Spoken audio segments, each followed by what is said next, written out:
न संघर्ष न तकलीफ, क्या खाक मजा है जीने में, बड़े बड़े तूफान थम जाते हैं जब आग लगी हो सीने में। नमस्कार दोस्तों, आप सभी का स्वागत है, अभिनंदन है आज की इस ऑनलाइन क्लास में। और आज की क्लास के अंदर अपन डिस्कशन करने वाले हैं एक प्यारा सा टॉपिक जिसका नाम है समांतर श्रेणी। समांतर श्रेणी यानी कि अर्थमेटिक प्रोग्रेशन के बारे में आज अपन डिस्कशन करेंगे। समांतर श्रेणी या समांतर श्रेणी अर्थमेटिक प्रोग्रेशन, अर्थमेटिक प्रोग्रेशन के बारे में आज अपन डिस्कशन करेंगे। दोस्तों, जैसा कि पिछली क्लास के अंदर भी अपने समांतर श्रेणी के बारे में अपन स्टार्ट किया था, इसकी जो बेसिक जानकारी है वो अपने पिछली क्लास के अंदर देख ली थी। एक बार जल्दी से उसको मैं आपको रिकॉल करवा देता हूं कि जो भी समांतर श्रेणी होंगी वो जो जिसका जनरल पद रहेगा वो इस प्रकार रहेगा a, a plus D, a plus 2d और a plus 3d dash dash dash इस प्रकार रहने वाला है। ये क्या होगा, किसी भी एपी का जो है वो जनरल टर्म यानी सामान्य पद टर्म्स की, अगर सामान्य रूप की अगर बात करें जनरल फॉर्म की, तो वो एपी का इस प्रकार रहने वाला है। यहाँ पर अपन बात करें जो ए होता है वो ए क्या होगा, ए एपी का प्रथम पद होगा, एपी का प्रथम पद यानी कि first term of AP, first term होगा। और अगर डी की बात करें तो डी यहाँ पर क्या होगा, डी रहने वाला है सारो अंतर, डी आपका जो है वो सारो अंतर यानी कि कॉमन डिफरेंस रहने वाला है। कॉमन डिफरेंस ऑफ एपी जो होगा वो आपका डी होगा। तो इस प्रकार जो कोई भी श्रेणी होंगी, कोई भी प्रोग्रेशन होगा वो एपी तभी होगा जिसमें लगातार दो पदों के बीच का जो अंतर है वो आपका हमेशा बराबर रहे। जैसे मान लो अपन बात करें कि एपी के कुछ एग्जांपल्स की कि एपी आपका कब कब होगा, या एपी जैसे मान लो यहाँ पर 2, 4, 6, डैश डैश डैश, ये आपका एपी होगा। यहाँ पर बात करें 5, 3, 1, -1, यहाँ पर बात करें वापिस -3, डैश डैश डैश, ये भी आपका एपी होगा। या फिर मैं बात करूं यहाँ पर 7, 10, 13, 16, ये आपका एपी होगा। अब एपी होने की कंडीशन कारण सीधा सा है कि लगातार दो पदों के बीच का अंतर कितने का है, 2 का है। अगले दो पद के बीच का अंतर भी 2 है। यहाँ पर बात करें 5 और 3 के बीच का अंतर -2 है, 3 में से 1 वापिस -2 हो रहा है, 1 में से -2 -1 में से फिर -2 किया -3, यानी लगातार पद घट रहे हैं। तो इसका मतलब क्या है कि जो आपका कॉमन डिफरेंस है वो पॉजिटिव हो सकता है, नेगेटिव हो सकता है, लेकिन शर्त एक ही है कि लगातार दो पदों के बीच का जो अंतर है वो हमेशा बराबर रहना चाहिए, तभी वो एपी होती है। जैसे अगले एग्जाम्पल में देखते हैं तो यहाँ पर 3 का गैप है, यहाँ पर भी 3 का अंतर है, यहाँ पर भी 3 का अंतर है, यानी हर एक पद के बीच का जो अंतर है वो बराबर है। तो इसका मतलब वो सारों अंतर होगा वो हर जगह बराबर होगा, तभी वो आपकी श्रेणी होंगी, वो एपी होंगी। जैसे मान लो बात करें कि आपके पास में इस प्रकार का क्वेश्चन आ गया कि 2 + a, 3a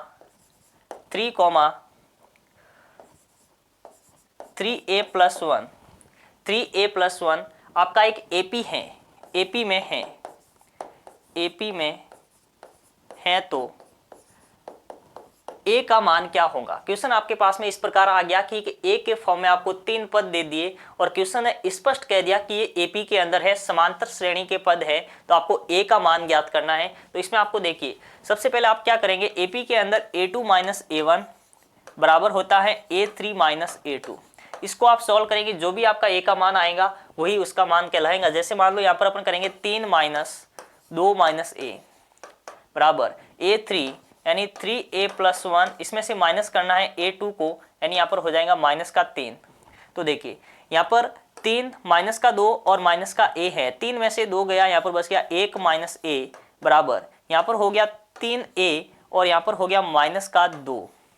तो यहाँ पर देखिए a को एक तरफ करेंगे तो यहाँ पर a -3a, जब इधर आएगा प्लस का तो ये हो जाएगा -3a बराबर -2 और 1 उधर जाएगा तो -1।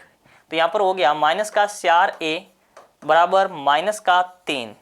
तो a का जो मान आया माइनस से माइनस आपका कैंसिल हो गया और a बराबर आ गया 3/4, यानी a का मान जो होगा वो इस प्रश्न के लिए 3/4 रहने वाला है।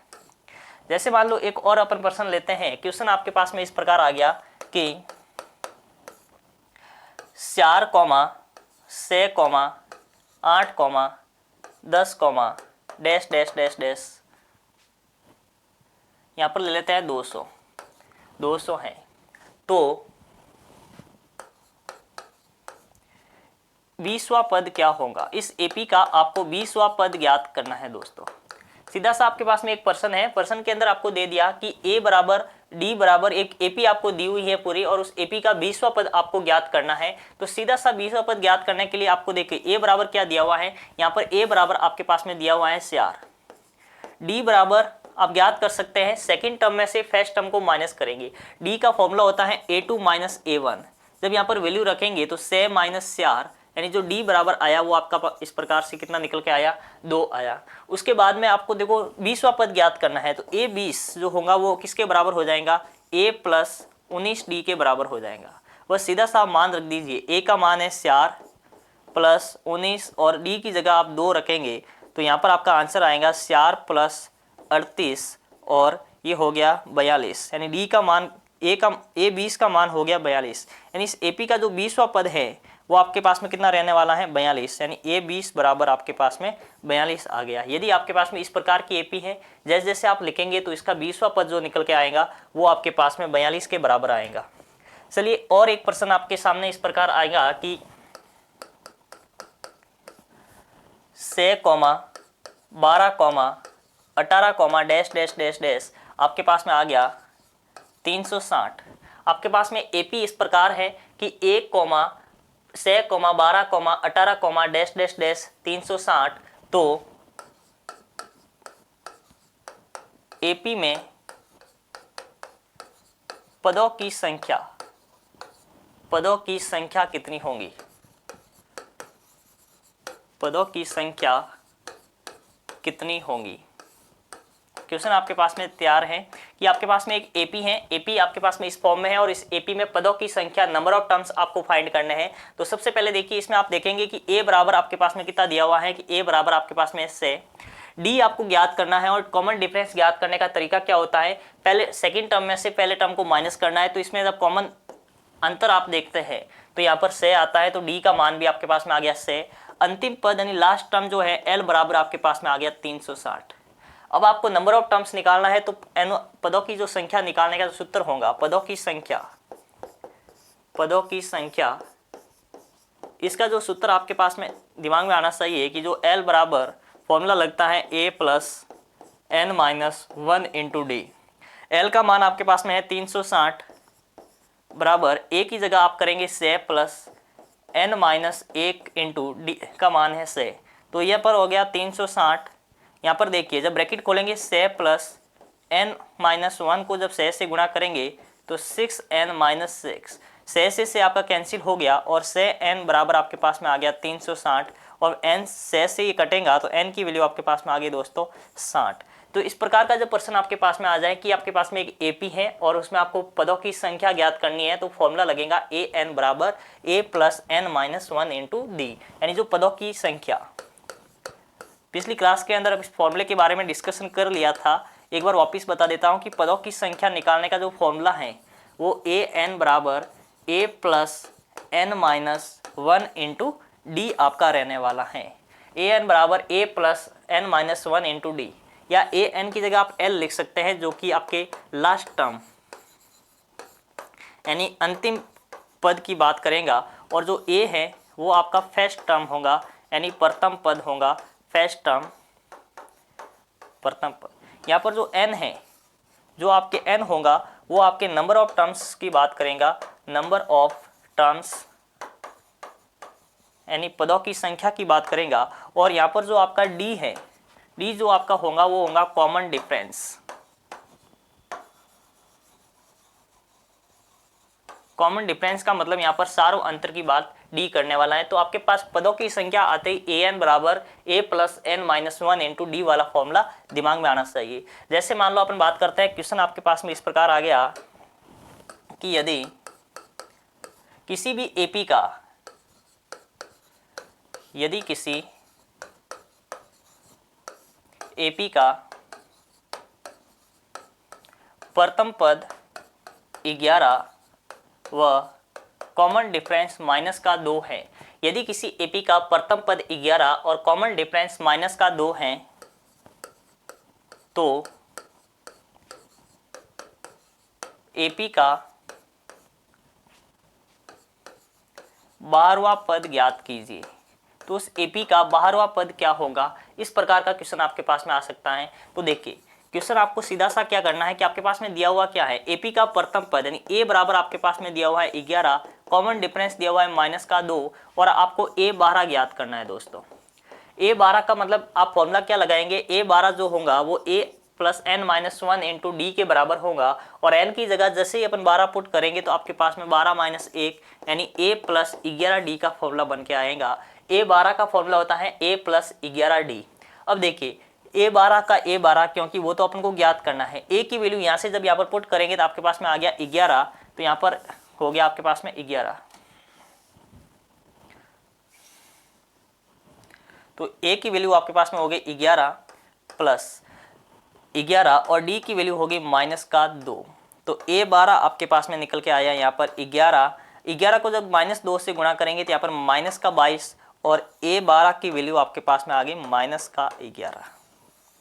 a12 की वैल्यू माइनस का 11 के बराबर आई। जब a की वैल्यू माइनस का 11 प्लस का 11 हो और d की वैल्यू माइनस 2 हो तो उस समय जो AP का 12वां पद होगा वो माइनस 11 रहने वाला है। जैसे मान ले आगे बढ़ते हैं कि यदि आपके पास में इस प्रकार आ गया, क्वेश्चन की लैंग्वेज थोड़ी सी चेंज करते हैं कि यदि किसी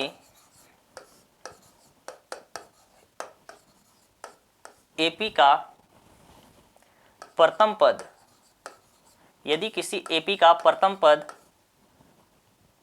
5 तथा सारो अंतर, यदि किसी एपी का प्रथम पद 5 तथा सारो अंतर 3 है तो आपको दो चीजें ज्ञात करनी है।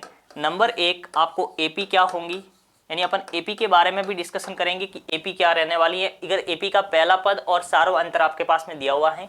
नंबर 2 अपन डिस्कशन करेंगे यहाँ पर एपी का 50वां पद क्या होगा, यानी A50 के बारे में अपन डिस्कशन करने वाले हैं। तो देखिए यहाँ पर एपी का प्रथम पद यानी 5 है और उस एपी का सारो अंतर 3 है, तो आपको एपी ज्ञात करनी है, A50 ज्ञात करना है। तो देखिए यहाँ पर अपन सबसे पहले a बराबर आपके पास में दिया हुआ है 5, नंबर 2 आपके पास में d बराबर दिया हुआ है 3।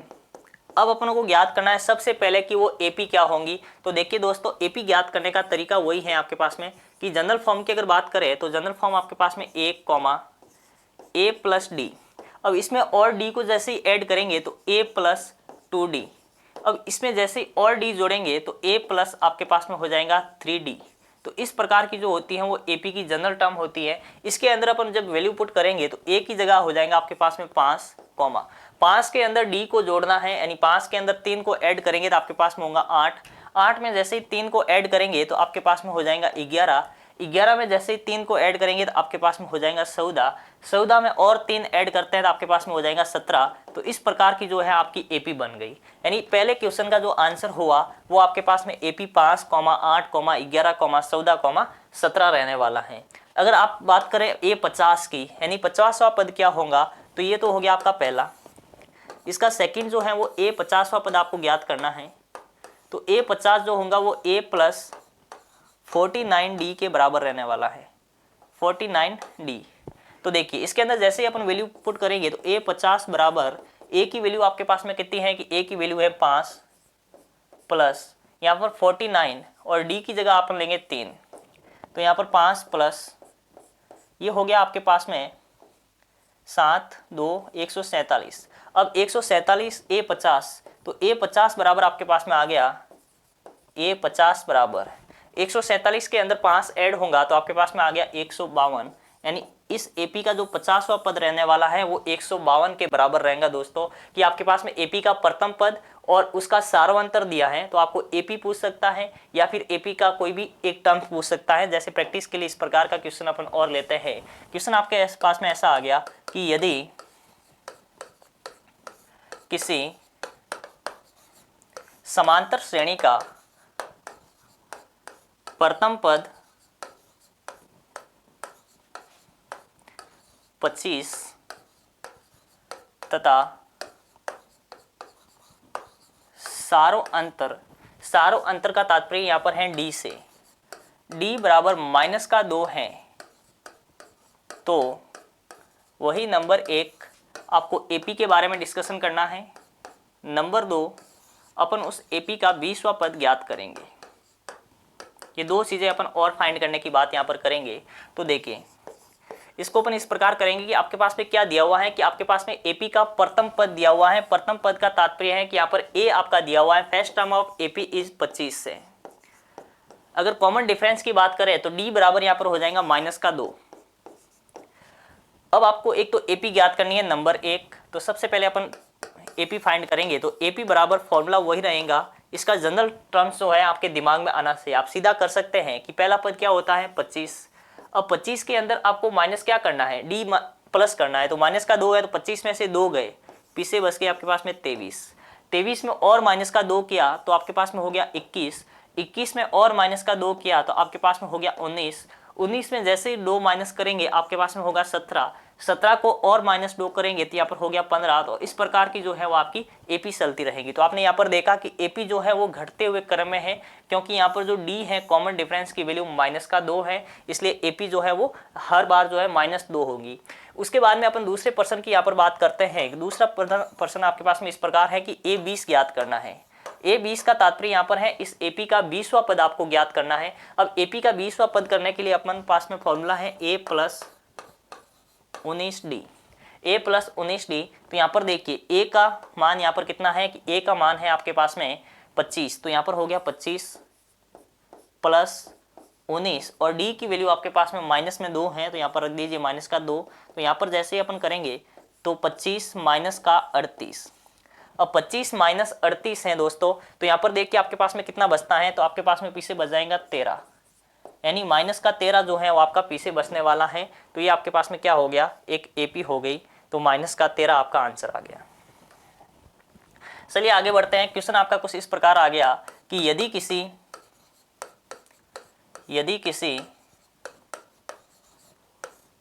एपी का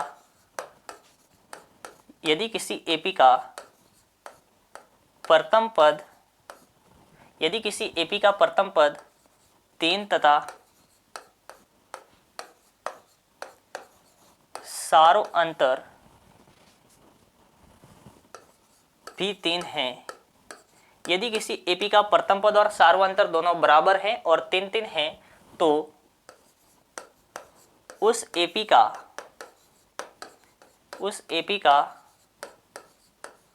कौन सा पद जो है वो 360 के बराबर होगा, 360 के बराबर होगा, या कौन सा पद 360 होगा। इस प्रकार का प्रश्न आपके सामने रह सकता है दोस्तों। तो इस प्रकार के प्रश्न को करने के लिए अपन क्या करेंगे, फॉर्मूला आपके दिमाग में वही है n पदों वाला कि n पद ज्ञात करने का। तो इसमें भी एक पद ज्ञात करना है, वो nवां पद ज्ञात करना है कि वो कौन सा पद होगा जिसका मान 360 के बराबर होगा। वो डायरेक्ट आपको दिया हुआ नहीं है, उसकी वैल्यू दे दी। तो देखिए आपके पास में a बराबर है 3, तो a की वैल्यू यहाँ पर रखेंगे 3। साथ में आपको सारों अंतर यानी d दिया हुआ है कॉमन डिफरेंस, वो कि 3 के बराबर है। और आपको यहाँ पर an जो है वो आपके पास में दे दिया है 360। यानी दोस्तों ये जो nवां पद है, ये nवां पद का मान आपके पास में दिया गया है 360। वो कौन सा पद होगा, तो उसके लिए फॉर्मूला लगेगा an बराबर a + n-1 इंटू डी वाला। अब देखिए 360 यहाँ पर पुट करेंगे अपन, ये 360 बराबर a की वैल्यू आपके पास में है 3, तो यहाँ पर रख दीजिए 3 + n-1। n आपको ज्ञात करना है इसलिए n का n ही रखना है, और d की वैल्यू आपके पास में है 3। देखिए 360 बराबर 3 प्लस इसको जब गुणा करेंगे तो ये हो गया 3n और ये हो गया -3। जब इसको 3 से 3 कट गया तो यहाँ पर 3n बराबर आपके पास में कितना आ गया, 360 आ गया।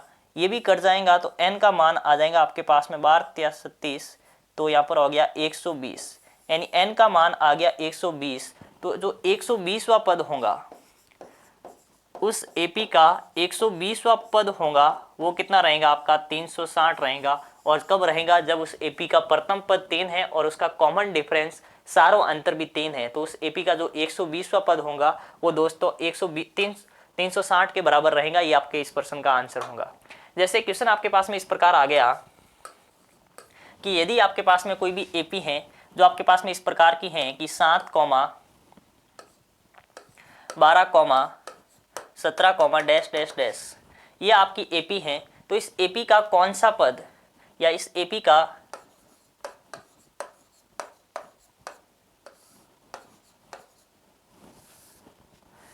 के अंदर आपको जैसे A50 ज्ञात करना है। सीधा सा क्वेश्चन आपके पास में इस प्रकार ही आ गया कि उस एपी का 50वां पद ज्ञात कीजिए। तो अपन क्या करेंगे, तो सबसे पहले A बराबर आपके पास में कितना है 7 है, तो आप जल्दी से लिख दीजिए 7।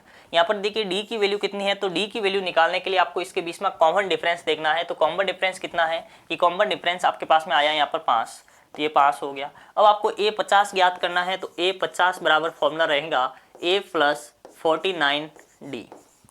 अब देखिए A50, A की वैल्यू आपके पास में है 7 प्लस यहाँ पर 49 और D की वैल्यू यहाँ पर आप रखेंगे 5, तो यहाँ पर हो गया 7 प्लस, जब गुणा करेंगे तो 45, यहाँ पर 4 और ये हो गया 20 और 4 24, यानी 245 और 245 और 7 आपके पास में हो गया 252। यानी उस एपी का जो 50वां पद होगा वो 252 के बराबर रहने वाला है। तो जैसे मान लो आपके पास में क्वेश्चन ऐसे आ गया कि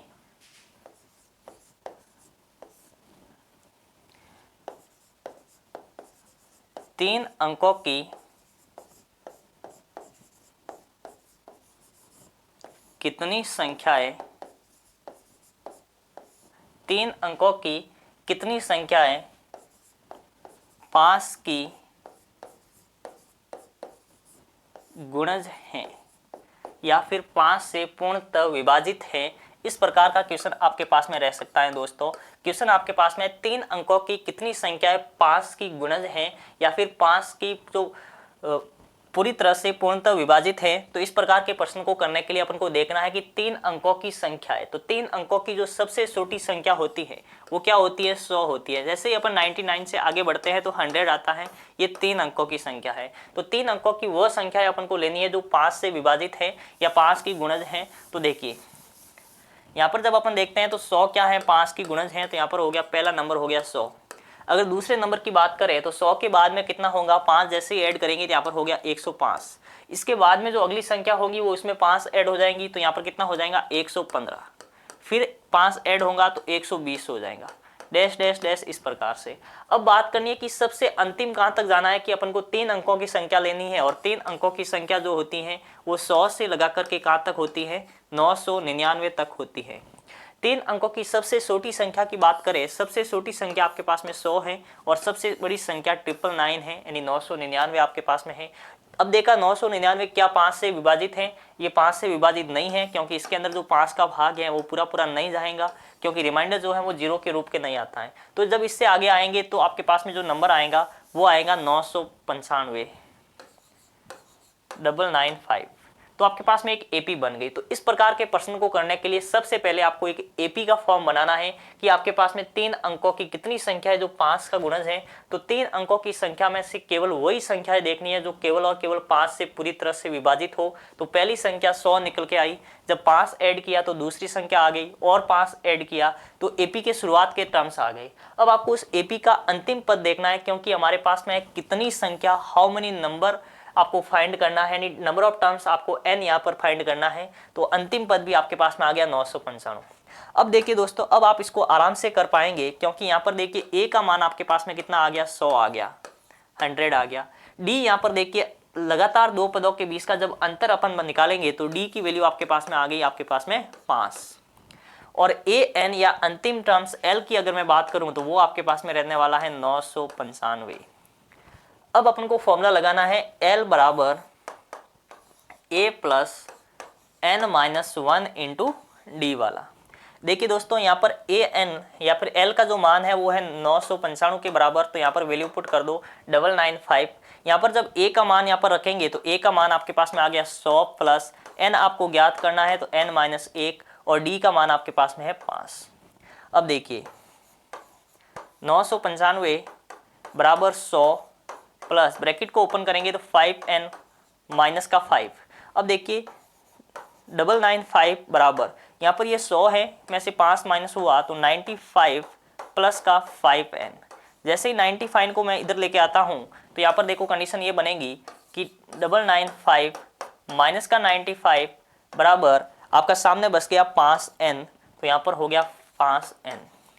अब 995 में से 95 को अपन माइनस करेंगे तो 95 जैसे ही माइनस करेंगे तो आपके पास में बसेगा 900 बराबर 5n, और n बराबर आपके पास में आ गया 900 बटा 5। अब जब 900 को जब 5 से अपन काटेंगे दोस्तों तो यहाँ पर देखिए 9 कट गया एक बार और पीछे आ गया एक बार गया, यहाँ पर बच गया 4, उत्तरा 40, 8 और 180, यानी जो n का मान आया वो आपके पास में कितना आ गया 180 आ गया। तो इस प्रकार के प्रश्न में जब अपन देखते हैं कि 3 अंकों की ऐसी कितनी संख्याएं होंगी जो 5 का गुणज है या 5 से पूर्णतः विभाजित है, तो ऐसी संख्या रहने वाली है आपके पास में 180। जैसे मान लो अपन बात करें, क्वेश्चन आपके पास में इस प्रकार आ गया कि प्रथम 100 प्राकृत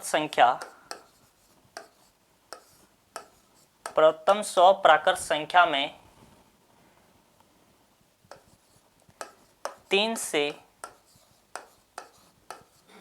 पूर्णतः विभाजित होने वाली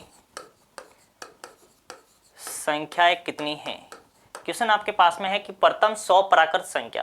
तो दोस्तों यहाँ पर प्रथम 100 प्राकृत संख्या की बात अपन कर रहे हैं, और प्रथम 100 प्राकृत संख्या का मतलब नेचुरल नंबर से है, और नेचुरल नंबर आपका जो है वो 1 से स्टार्ट होता है। तो 1, 2, 3, 4, 5 और ये कहाँ तक चलने वाला है 100 तक चलने वाला है। प्रथम 100 प्राकृत संख्या आपकी ये हो गई। अब इसमें से आपको एक एपी बनानी है, और एपी बनाने के लिए आपके पास में कंडीशन ये दे रखी है कि उसमें से वही संख्या आपको लेनी है जो क्या है 3 से पूर्णतः विभाजित है, यानी जिसमें 3 का पूरा भाग जाता है।